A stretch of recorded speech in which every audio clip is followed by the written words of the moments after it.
Hello guys and welcome back to my channel Banglish English where you guys are going to learn English with me। তোমরা thumbnail থেকে বুঝেই গেছো যে আমাদের এখন ট্রান্সলেশনের যে সেট তার সিরিজ চলছে। আজকে আমরা করতে চলেছি সেট নাম্বার 25।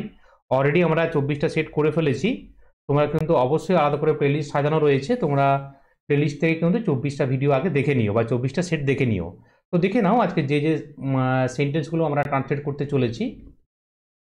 প্রথমেই রয়েছে আমাদের তাদেরই পক্ষ নেওয়া উচিত যারা সাচ্চা।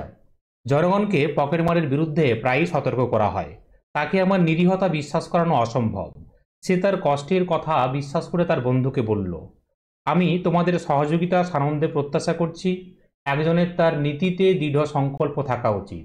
আমি তোমার সাফল্যে তোমাকে অভিনন্দন জানাচ্ছি। আমার জীবনে কঠিন পরিস্থিতির কোনো শেষ নেই। আমাদের দেশ সব নাগরিকের উন্নয়নে প্রতিশ্রুতিবদ্ধ। মায়েরা সত্যি অনেক মহান গুণাবলীতে বিভূষিত। তো দেখে নাও সেন্টেন্স নাম্বার 1 কি রয়েছে, আমাদের তাদেরই পক্ষ নেওয়া উচিত যারা সাচ্চা। ওয়ার্ড মিনিং কি রয়েছে, আমাদের বললে কি হবে এখানে উই, কিন্তু দেখো আমাদের যদি আমি ইংরেজি বলি তাহলে কিন্তু আবার হবে, যেহেতু এখানে আমাদেরকে এটাকে সাবজেক্ট হিসেবে ব্যবহার করতে হবে তাই আমাদেরকে এর সাবজেক্টিভ ফর্ম উইটাকে নিতে হবে। তাদেরই বললে দোজ, পক্ষ নেওয়া। সাইড মানে কি হবে, পক্ষ নেওয়া হয়ে যাবে, বা টেক সাইডও বলা যেতে পারে, সাইডকে ভার্ব হিসেবে ব্যবহার করাও যেতে পারে। এরপরে অ্যাপ্রোপ্রিয়েট প্রিপোজিশন ব্যবহার করা হয় উইথকে। উচিত বললে শুড, যারা হয় হু আর, সাচ্চা বললে কিন্তু কি হবে ট্রু। তাহলে কি হবে না we should side with those who are true. তাহলে আমাদের উচিত পক্ষ নেওয়া তাদের সাথে যারা হয় সাচ্চা। নেক্সট কি রয়েছে দেখে নাও, জনগণকে পকেটমারের বিরুদ্ধে প্রায়ই সতর্ক করা হয়। ওয়ার্ড মিনিং কি রয়েছে দেখে নাও, জনগণকে বললে আমরা দ্য পাবলিক বলবো, পকেটমারের বিরুদ্ধে বললে এগেইনস্ট পিক পকেটস, প্রায়ই বললে অফেন, সতর্ক করা হয় বললে আর কসেন্ট। এই কসেন্ট যে ভার্বটা রয়েছে এরপরে কিন্তু এগেইনস্ট অ্যাপ্রোপ্রিয়েট প্রিপোজিশনকে আমরা ব্যবহার করি। তাহলে কি হবে, the public are often cautioned against pickpockets. বাক্যটি রয়েছে কোন টেন্সে, প্যাসিভ ভয়েসে রয়েছে, এবং টেন্স বললে আমরা বলবো সিম্পল প্রেজেন্ট টেন্সে। দ্য পাবলিক আর অফেন মানে প্রায়ই সতর্ক করা হয় এগেইনস্ট পিক পকেটস, এর অর্থ হলো পকেটমারের বিরুদ্ধে।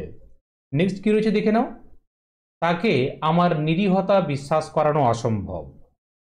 ওয়ার্ড মিনিং কি রয়েছে, তাকে বললে হিম, আমার নিরীহতা বললে মাই ইনোসেন্স, বিশ্বাস করানো বা উপলব্ধি করানো কনভিন্স বলা হয়, অসম্ভব বললে ইম্পসিবল। তাহলে কি হবে না এটা হয় অসম্ভব, it is impossible to convince him. এই যে কনভিন্স যে ভার্বটা রয়েছে এর অর্থ হচ্ছে কি বিশ্বাস করানো, উপলব্ধি করানো। তাকে বিশ্বাস করানো কিসের ব্যাপারে, আমার নিরীহতার ব্যাপারে বা আমার নির্দোষতার ব্যাপারে। এই যে কনভিন্স রয়েছে এরপরে কিন্তু অ্যাপ্রোপ্রিয়েট প্রিপোজিশন ব্যবহার করতে হয় অফকে। নেক্সট কি রয়েছে দেখে নাও, সে তার কষ্টের কথা বিশ্বাস করে তার বন্ধুকে বলল।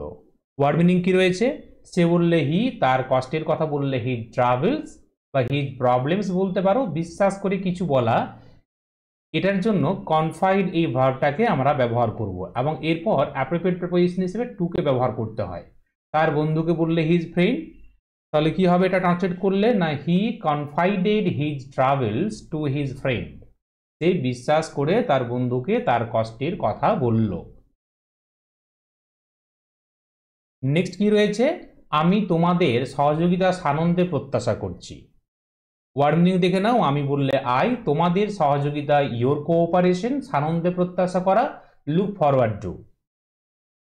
তাহলে কি হবে দেখো এখানে আমরা দেখতে পাচ্ছি প্রত্যাশা করছি বলা হয়েছে, মানে কন্টিনিউয়াস টেন্সে রয়েছে। I am looking forward to your cooperation, I am looking forward to your cooperation. Next কি রয়েছে, একজনের তার নীতিতে দৃঢ় সংকল্প থাকা উচিত। ওয়ার্ড মিনিং দেখে নাও, একজনের বললে ওয়ান, তার নীতিতে বললে ওয়ানস প্রিন্সিপালস, দৃঢ় সংকল্প থাকা বললে অ্যাডহিয়ার। এরপরে কিন্তু অ্যাপ্রোপ্রিয়েট প্রিপোজিশন টু কে ব্যবহার করতে হয়, উচিত বললে আমরা বলবো শুড। তাহলে কিভাবে বাক্যটা করব না one should adhere to one's principle, একজনের তার নীতিতে দৃঢ় সংকল্প থাকা উচিত। নেক্সট দেখো কি রয়েছে, আমি তোমার সাফল্যে তোমাকে অভিনন্দন জানাচ্ছি। ওয়ার্ড মিনিং দেখে নাও, আমি বললে আই, তোমার সাফল্যে ইয়োর সাকসেস, তোমাকে ইউ অভিনন্দন জানানো, এর জন্য কিন্তু কংগ্রাচুলেট এই ভার্বটাকে আমরা ব্যবহার করি। এবং এর সাথেও কিন্তু একইভাবে অ্যাপ্রোপ্রিয়েট প্রিপোজিশন হিসাবে আমাদের অনকে ব্যবহার করতে হয়। তাহলে কি হবে এটা না, I congratulate you on your success, I compliment you on your success. Congratulate, compliment এই ভার্বগুলোর পরে অন কিন্তু ফিক্সড প্রিপোজিশন বা অ্যাপ্রোপ্রিয়েট প্রিপোজিশনকে ব্যবহার করতে হয়। নেক্সট দেখো কি রয়েছে, আমার জীবনে কঠিন পরিস্থিতির কোনো শেষ নেই। ওয়ার্ড মিনিং দেখে নাও। আমার জীবনে বললে ইন মাই লাইফ, কঠিন পরিস্থিতি বললে ডিফিকাল্ট সিচুয়েশন, কোনো শেষ না থাকা। তাহলে এটার জন্য আমরা এভাবে বলবো দেয়ার ইজ নো এন্ড। এরপরে অ্যাপ্রোপ্রিয়েট প্রিপোজিশন আমরা ব্যবহার করি টু কে, এন্ডের পরে টু ব্যবহার করতে হয়। তাহলে বাক্যটা কিভাবে করব না, there is no end to difficult situation in my life, আমার জীবনে কঠিন পরিস্থিতির কোনো শেষ নেই। তাহলে আমার জীবনে কি বলবো, শেষ নেই কঠিন পরিস্থিতির। নেক্সট দেখো কি রয়েছে, আমাদের দেশ সব নাগরিকের উন্নয়নে প্রতিশ্রুতিবদ্ধ। ওয়ার্ড মিনিং দেখে নাও। প্রতিশ্রুতিবদ্ধর পরিবর্তে সমর্পিত কিন্তু হতে পারে। আমাদের দেশ, আওয়ার কান্ট্রি, সব নাগরিকের, অফ অল সিটিজেন্স, উন্নয়নে, ডেভেলপমেন্ট, প্রতিশ্রুতিবদ্ধ বললে হবে কমিটেড। এই কমিটেড যে ভার্ব আছে এরপরে কিন্তু কি করতে হবে না, টু কে কিন্তু অ্যাপ্রোপ্রিয়েট প্রিপোজিশন হিসাবে ব্যবহার করতে হবে। তাহলে কি হবে না, our country is committed to the development of all citizens. দেখো এখানে অফ অল আমরা বলতে পারি বা অল সিটিজেন্স আমরা বলবো। নেক্সট কি রয়েছে দেখে নাও, মায়েরা সত্যি অনেক মহান গুণাবলীতে বিভূষিত। ওয়ার্ড মিনিং দেখে নাও। মায়েরা বললে মাদার, সত্যি বললে রিয়েলি, বিভূষিত বললে এন্ডোয়েট। এরপরে অ্যাপ্রোপ্রিয়েট প্রিপোজিশন হিসেবে উইথকে ব্যবহার করতে হয়, তাই ব্র্যাকেটের মধ্যে মেনশন করে দিয়েছি। অনেক মহান, মেনি গ্রেট, গুণাবলীতে বললে হবে কোয়ালিটিজ। তাহলে পুরো বাক্যটা কি হবে না, mothers are really endowed with many great qualities. আমরা অলরেডি 10টা সেন্টেন্সকে কমপ্লিট করলাম। আমার আজকে সেট নাম্বার 25 হলো। পরবর্তী সেট আসবে কালকে। Thank you very much for watching the video.